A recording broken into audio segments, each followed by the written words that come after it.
这是我见过最贪吃的龙。只因察觉到面前的人类擅长料理，图谋不轨地跟踪男主2天半，趁他一时大意强迫和自己缔结契约关系。然而这一幕惊呆了魔狼，仿佛是遇到同道中人般欣赏对方。因为人类寿命仅有短短几十年，对长生种的他们来说不过是转瞬即逝，能跟在男主身边当保镖享用美食，只能说血赚不亏。起初男主准备做早餐，由于每份肉都剩得不多，打算用碎肉做一顿日式煎饺。接着打开网络超市进行充值，下单一些饺子皮和调味料。东西准备完毕后，先把蔬菜都切成末，再把半兽人将军的绞肉放进大碗，加入酱泥、蒜泥和酱油料酒，最后倒入鸡骨煲汤粉和麻油盐等调味料。然而不断的揉搓使其产生粘性后，再加入先前准备的韭菜末和卷心菜，待两者充分融合后，便能开始包饺子。史莱姆见状也想要试试，只是明明跟着男主的步骤操作，但最终包出来的饺子却非常难看。在两人的配合下，很快就包出2大盘饺子。接下来起锅烧油，把饺子排好，先用中火煎至焦黄色后，沿着边缘加入面粉水，再盖上锅盖。当把水分煎干发出啪啪声响时，倒入灵魂麻油。そして最後はさあしっかり味付け餃子の完成だ。魔狼见状已经急不可耐，他还没吃过男主所说的煎饺，入口瞬间仿佛融化一样，稍微咀嚼所在里面的肉质顿时炸开。作为一只吃货狼，立马把这道美食打上高分。パリパリの皮と中のお肉のジュワが美味しいよ。殊不知美食散发的香味很快引起一头龙的注意。当男主准备吃的时候，高速俯冲直接贴男主脸上，突如其来的动静差点没把男主吓一跳。魔狼看到有些意外，居然是一头罕见的妖精龙。对方似乎盯上男主的饺子，无论怎么移动视线都紧咬着不放。もしかして餃子が欲しいのか。ほれ、どうぞ。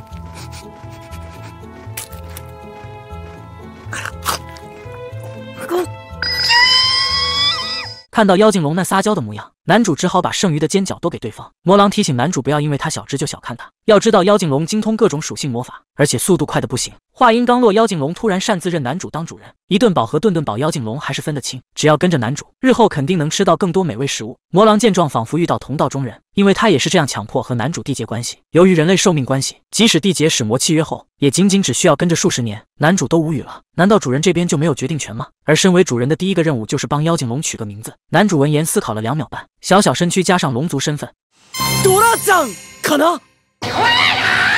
然而男主通过面板发现，妖精龙居然116岁，可惜系统已经认定他名字叫小龙。魔狼劝小龙死心吧，这名字都算帅气了。要知道刚开始自己差点被当成狗叫波奇，唯有史莱姆对于自己名字很是满意。随后回到纺织镇的冒险者工会，男主第一时间帮小龙登记使魔身份。而听闻男主有强大的实力，分会长有事拜托男主，前阵子森林出现异常，明明不是繁殖期魔物，却杀气腾腾，希望男主能前去调查看看。毕竟住在森林中虫类魔物土的丝线是本地特产最高级布料的原料，如果没了镇上生意会一落千丈。男主原本担心危险，想要拒绝，然而小龙表示轻轻松松，北边森林都是些昆虫类魔物，明明弱得要死，还偏偏喜欢找茬。男主闻言似乎想到了什么，在分会长震惊的目光中，拿出不久前收起来的蜘蛛尸体，这正是吐丝线的毒狼蛛。由于突然发疯挑衅，被魔狼用雷魔法全部消灭了。没想到还未开始委托，事情就解决了。加上他们繁殖能力很强，城镇时不时还会组成讨伐队消灭一部分。而且毒狼蛛不仅外壳值钱，它的肉简单用盐水烫一下就会变成无比鲜味的美食。闻听此言，3只使魔口水直流，蠢蠢欲动。男主决定先把狼蛛腹中丝线和外壳卖给会长，而肢解出来的肉等会回来拿。这段时间根据分会长的推荐来到市集买了几件替换的高级衣服。等回到工会后，狼蛛刚好已经肢解完，因为一旦把肉剥离外壳，滋味就会劣化，所以贴心的帮男主烫熟，后面再回收外壳。起初男主本能般的抗拒蜘蛛，然而浅尝一口瞬间就爱上了，有种浓缩帝王蟹鲜甜的滋味。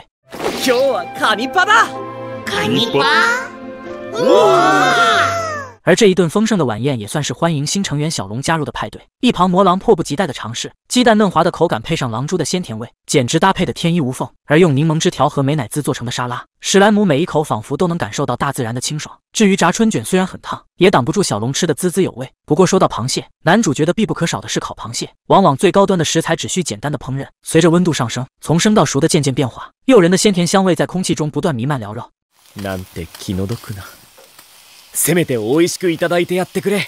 男人的职业明明只是个暗杀者，可他却惊讶地发现，面板上的数值好像有点太高了，甚至比成为勇者的学生会长要高出好几百。其他职业更是只有男主的零头。不仅如此，在全班被召唤到异世界之前，男主本身存在感就非常低，结果来到异世界之后，那自带的天赋竟然使他掌握满级的隐蔽技能，可以完全消除存在感，进入隐身状态。因为知道木秀于林的道理，那国王和公主看起来也非常可疑。刚过来就叫他们展示数值面板进行登记，声称世界遭到魔王的威胁，只有唯一的勇者才能够打倒魔王。而谨慎的男主并不像同学一样立马相信，在获获取到足够的信息之前，决定先开隐身脱离队伍进行调查。这期间发现屋顶有类似摄像头的东西，却让他觉得更不对劲。殊不知本身已经被本地的骑士团长锁定了。晚上男主偷溜进武器库顺了套装备，因为有超高数值的优势，他很快便找到了国王所在位置。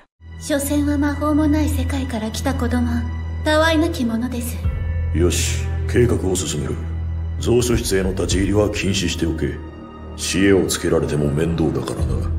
由此，男主确定了国王和公主不是啥好东西。站在国王身后的男主本想着以绝后患，然而纠结了一番，最后还是没有下手。次日，成为勇者的佐藤正义感爆棚，宣布已经接受打倒魔王的委托，希望全班同学能加入战斗。随着发出一片欢呼声，站在一旁的男主相当无语，现在的学生是真好骗，甚至连一个想回家的都没有。之后，骑士团长萨兰给他们安排了新手教程，训练1个月后再集体下迷宫参与实战。男主没有掺和进去，却不料刚离开训练场，团长就追了过来。这一刻，男主有点慌了，怎么开着隐身还会被识破？而早有预料的团长主动声明自身有双魔眼，效果类似于热成像夜视仪。眼看男主要动手，团长当即说道不会告诉国王他们。之后通过交谈，男主确认他并不坏，也不忠诚于国王，随即之间达成交易。男主向他讲述地球上有趣的事情，以此换取团长的1对1培训。了解到这世界有人族、魔族，还有精灵和兽人，总共4个种族，各自生活在不同的大陆上。职业等级必须击杀魔兽才能提升，技能等级则可以通过训练。而在知晓了男主来自岛国，团长想起这不就是初代勇者的老乡，且男主还是除初代之外第2个拥有满级技能的。此时男主在藏书库里找到包装成食谱的政变策划书，意味着有人想谋反。怎料团长表示那是自己写的，并告诉男主国王已经疯了，付出惊人的代价试图扭曲世界的法则。只是他们骑士团对国王有所亏欠，想试着用温和的方式把国王拉下台，接着让男主不要轻易杀人，毕竟男主是要回到地球的。而如此关照男主的原因是团长觉得他很有潜力，足够理智和精准判断，这把男主夸的都有点不好意思了。很快1个月的时间结束，在骑士团的带领下，全班人前往迷宫试炼。期间，男主发现远处有个披着斗篷的神秘少女，于是开个隐身过去一探究竟。而被发现的他反倒质问：知道那些被吹捧的勇者是基于何种牺牲才被召唤过来的吗？接着像个谜语人一样，也不给答案就离开了。随着场景切换，到迷宫之后才开战没多久，大多数人就快要坚持不住了。没有办法，团长只好放技能给他们开出一条路来撤退。谁知刚刚清理过的楼层刷出一堆半兽人。危难之际，佐藤想起公主给了自己一颗烟雾弹，效果是驱赶魔兽。结果等扔出去之后才知道是陷阱，半兽人的确没了，但却出现更强的牛头人。等男主他们赶到时，佐藤已经失去战斗能力。男主见状立马发动技能溜到背后偷袭，可谁能想到这皮比钢铁还坚硬，一下就把男主的匕首干碎了。眼看双手骨折的佐藤还想参与战斗，表示必须保护班上的所有人。虽然很有责任感，但男主并不认同，大声说道自己的命自己保护，不然他们这1个月的训练算什么？不过随着佐藤越发自责，男主意识到他精神有问题，于是让同学给他使用解咒术。结果佐藤真的被诅咒了。没有过多停留，男主迅速赶回前线支援，跟团长商量好决定要放大招了。这么做都是为了让自己活下去。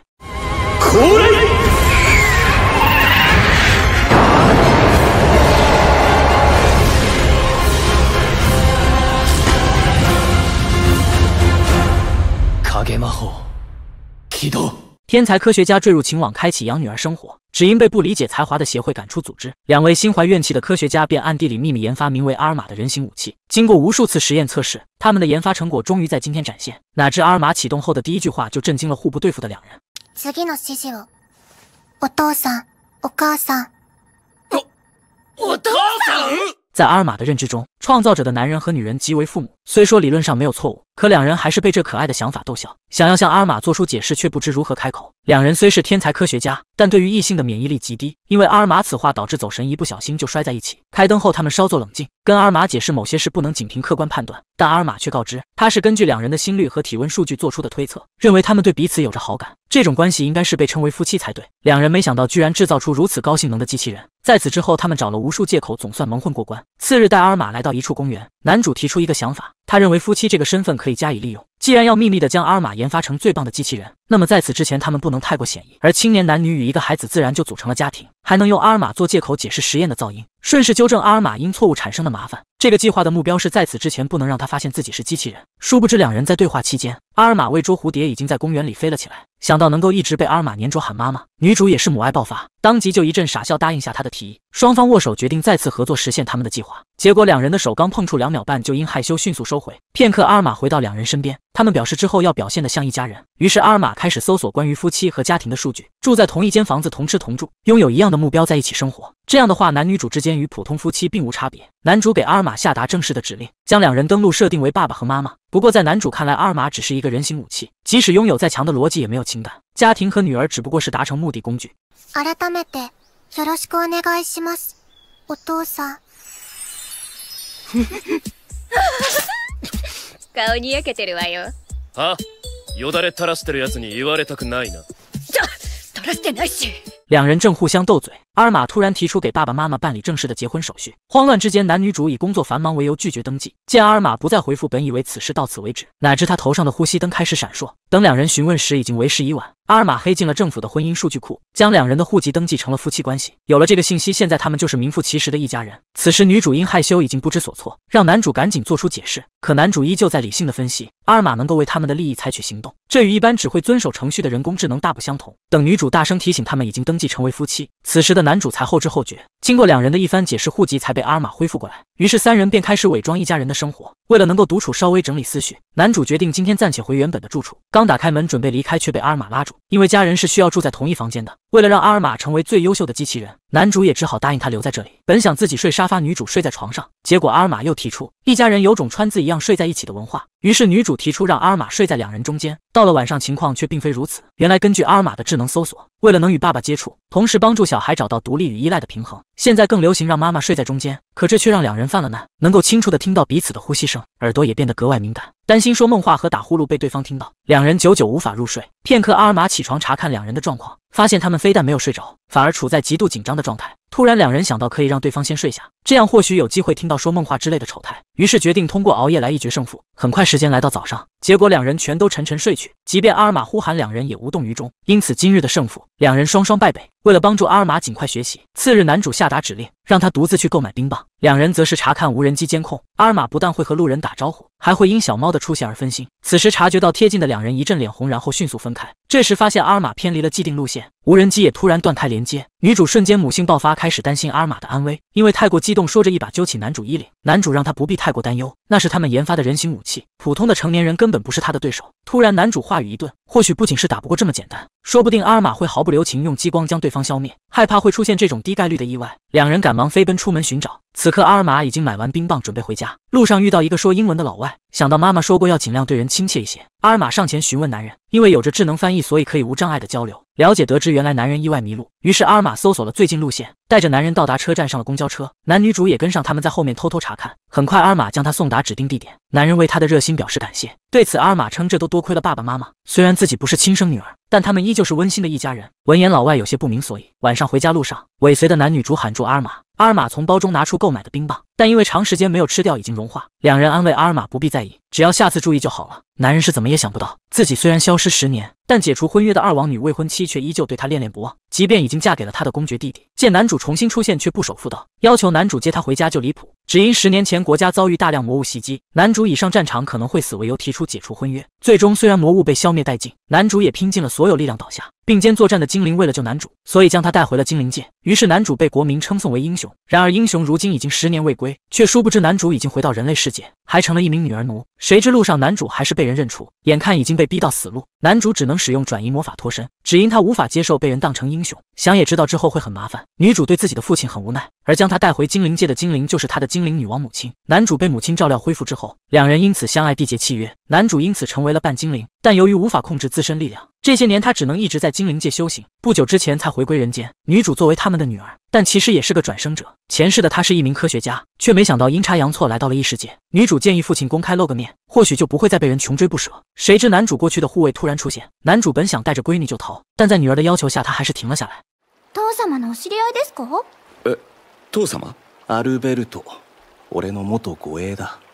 俺の娘だ，可愛いだろ，世界一。原来因为男主10年前的英勇表现，家族被国王授予了公爵爵位。如今家主是男主的弟弟，但公爵夫人却是男主曾经的王女未婚妻。男主闻言打死都不想回去，女主劝说他也该回家报个平安了。如果爸爸不珍惜家人，他会讨厌的。分かったから帰るからエレン、どうか俺を嫌いにならないでおくれ。ねえ。はい、父様。路上男主讲述过去的事情，二王女过去就嚣张跋扈，男主失踪后对方就开始觊觎他的公爵弟弟。如今公爵家已经被对方挥霍到快要破产，男主自责都是因为自己老弟才会成为牺牲品，因此他决定改变目的地，先来教堂办结婚仪式。オーリー、来てくれ。ここで結婚式をしよう。ラベル素敵。人間界でも結婚式ができるなんて。華やかなものじゃないが許してくれる？もちろんよ、あなた。于是，在神父的见证下，两人正式在人类世界结为夫妇。女主见状，使用她转生后获得的制造万物的能力，用碳元素为父母创造了象征爱情永恒的钻石戒指，并下钻石与献上祝福。甚至就连女神姐妹也显灵，将祝福赐予这对夫妻。护卫都惊了，没想到男主的女儿竟能创造此等神迹。男主为了以防万一，让妻女先返回精灵界，他不想让家人进入那个女人的视线。老婆觉得这样也好，不然他可能会忍不住用火球烧死对方。于是母女俩回到精灵界远程查看男主的情况。护卫非常理解男主为什么这么厌恶那个女人，只因对方对男主的执念堪称变态，不仅靠权势强行成为他的未婚妻，还骄傲自大挥霍无度。所以10年前男主才会借着魔物来袭的机会，以可能会死为由提出解除婚约。结果对方却故意利用王族权力，将男主和他的父亲派上前线送死。最终男主父亲战死，男主也被带去了精灵界治疗。得知英雄已经回归，居民自发聚集欢迎他的归来。结果男主刚进屋就傻逼了。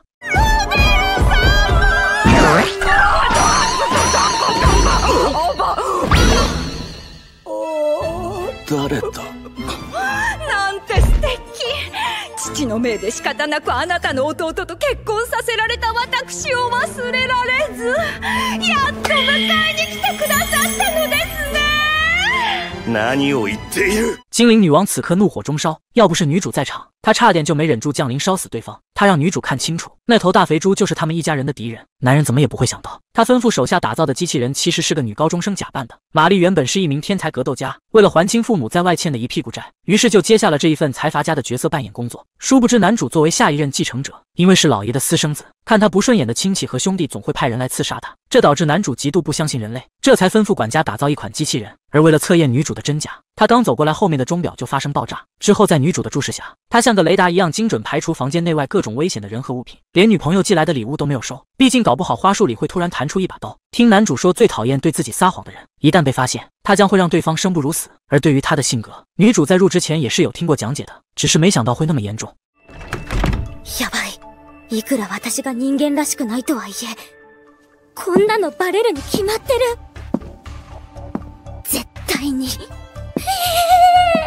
然而当房间只剩他们两个，男主瞬间变脸。经过一系列的观察，已经完全相信女主是机器人。突如其来的反差整得女主怀疑人生，不知道的还以为对方有人格分裂。后来趁着男主洗澡，她赶忙跑去厨房吃饭，而她的真实身份也只有负责安排进来的管家知道。じゃあ、行ってきます。俺のサンドイッチ。次はプロテインを用意してもらえると助かります。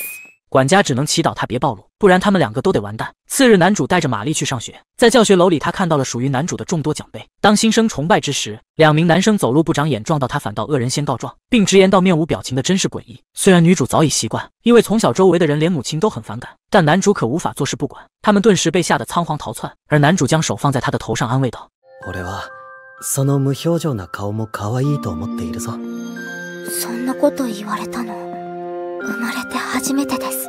于是女主对他心动了。后面同父异母的欧尼酱来串门，尽管表面笑嘻嘻，但男主对于他打的算盘早已心知肚明。之前出现的杀手大多都是梅纳德派来的，此行的目的主要是确认男主掉了多少血。结果毫发无伤，可把他给气坏了。晚上，男主在征得同意之后躺在玛丽腿上，有助于消除心理压力。自己是被父亲选中的特别之人，即使没人站在他这边，也得保持坚强。忽然，玛丽声明自己永远是男主的同伴。感动过后，男主安心的睡着了，而他想要一直守护男主，可想到一直在对男主撒谎，内心就十分愧疚。直到第二天，梅纳德将他绑走。对此，男主早已习惯，毕竟欧尼酱的手段都已经体验过168次了。男主本打算继续演下去的，却不料女主用着每秒30米的速度紧追不舍，甚至一跃来到车顶上。ご主人様、お迎えに上がりました。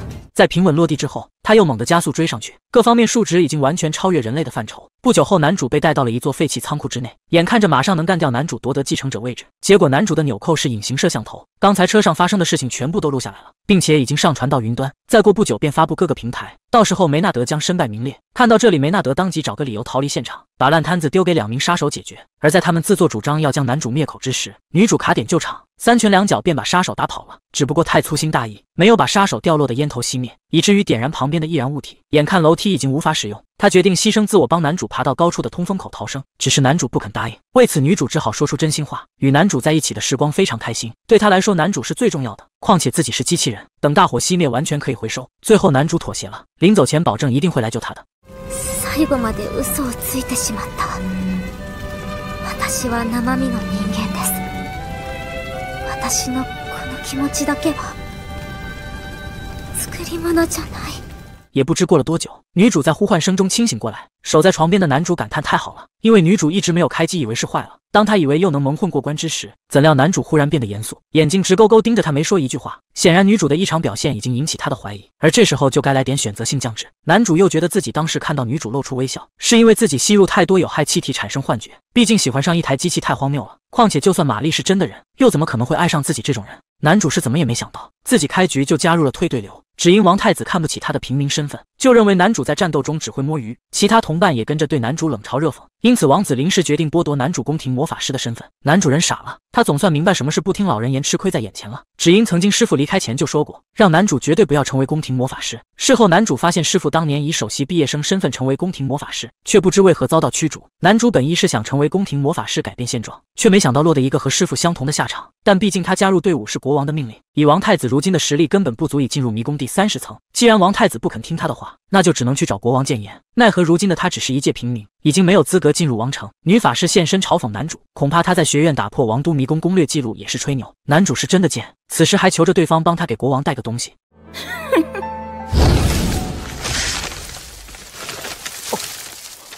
哼！ああ、汚らわしい。門番、さっさとそいつを追い払って。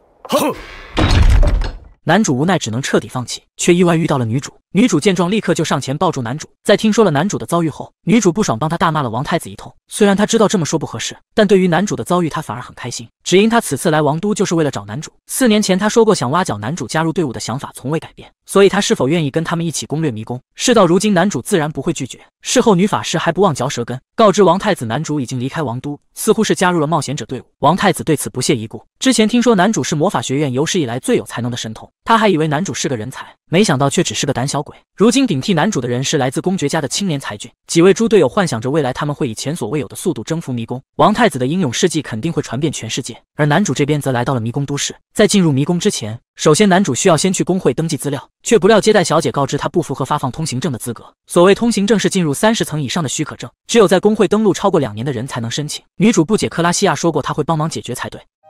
クラシアさんなら確かにいらっしゃいました。つべこべ言わず発行しろ！そう脅されました。僕のバカバカバカ！女主无语，就不该相信对方。如今女主小队已经攻略到52层，他们没有2年时间可以浪费，但与其在这里进行无效发牢骚，还不如先从能去的地方开始。毕竟浅层迷宫不需要通行证。男主在宝宝巴士待了那么久，正好可以先进行热身训练。可女主很快就发现，今天的飞虫似乎越杀越多。男主猜测肯定是巢穴发生了未知的异常。女主见状主动承担防御职责，只因她看出男主还没找回状态。如果是以前的他，这些魔物根本造不成威胁。僕を信じて、仲間じゃないか。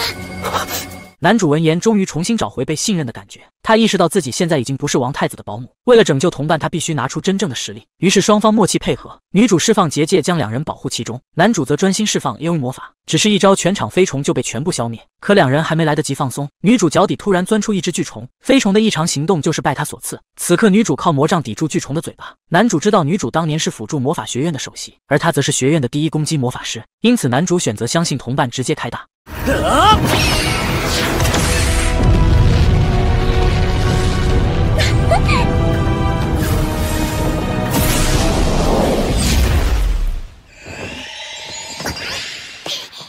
さすがだな、夜は。